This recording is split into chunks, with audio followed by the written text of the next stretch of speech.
अस्सलामुअलैकुम दोस्तों, उम्मीद करता हूँ सब ठीक होंगे, अपने अपने कामों में अच्छी तरह से मसरूफ़ होंगे। तो जैसे कि हमने पहले भी कई दफ़ा बात की कि अगर आप मुस्तकिल सिंगोनियम को पानी में लगाना चाहें तो वो बहुत अच्छे से ग्रोथ कर लेता है। और ज़ाहिर है पानी में लगा हुआ है तो ना पानी की हमें देने की ज़रूरत, और पानी तो काफ़ी दिन निकाल भी जाता है पॉट के अंदर। तो ये एक बहुत ही प्यारा सा पॉट, मैं इसको पॉट ही कहूँगा तो क्योंकि मैं इसको एज ए पॉट ही ख़रीद के लाया हूँ। तो इसमें मैं अपने जो सिंगोनियम्स हैं वो कुछ पानी में लगाने लगा हूँ। और ये आप इंडोर भी, क्योंकि ये बहुत ही प्यारा है, तो अपने घर को खूबसूरत बनाने के लिए आप इसको इंडोर भी रख सकते हैं। तो उसके लिए हम सबसे पहले इसके अंदर जो है पानी भर लेंगे। सिंपल टैप वाटर हमने इसके अंदर ऐड कर लेने।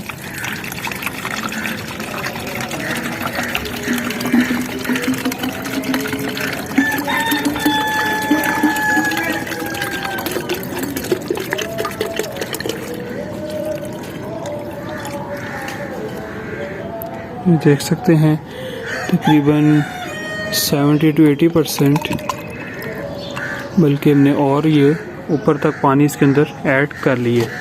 तो अब हम इसमें अपने जो हैं कुछ सिंगोनियम्स वो लगाते हैं।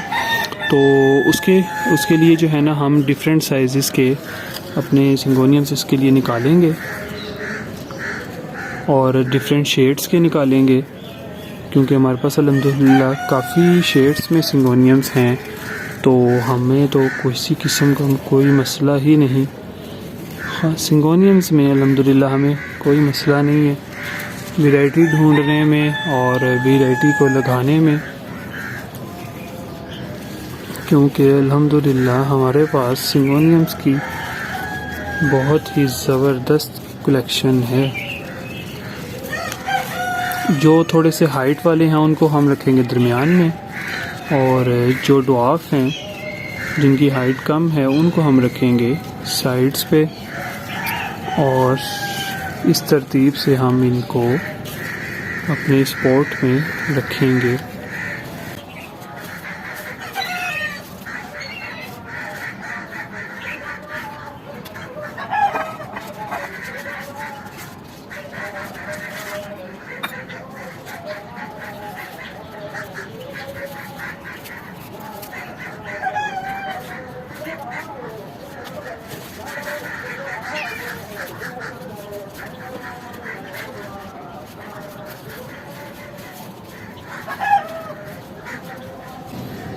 अब हमने इसको इसके अंदर ऐड करना है, लेकिन इनकी जो रूट्स हैं वो तो काफ़ी हैवी हुई हैं।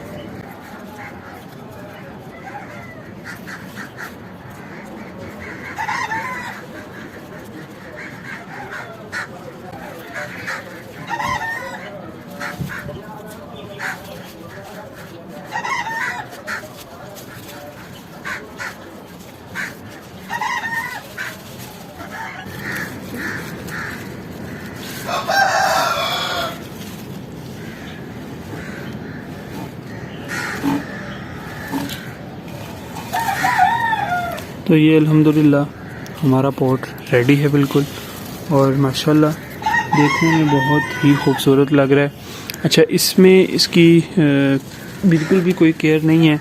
पानी भी आपने सिंपल टैप वाटर इसके अंदर यूज़ करना है, और इसको आपने इंडोर भी रख सकते हैं। अगर आउटडोर रखना चाहें तो इजीली, सर्दियों में तो ख़ास तौर पे धूप में रह सकता है, और गर्मियों में इसको आप शेडी एरिया में आउटडोर रख सकते हैं। इंशाल्लाह बहुत ही अच्छी ग्रोथ करेगा। तो उम्मीद करता हूँ ये पॉट आपको बहुत ही खूबसूरत लगा होगा। मिलेंगे नेक्स्ट वीडियो में। अपना बहुत सारा ख्याल रखिएगा। अल्लाह हाफिज़।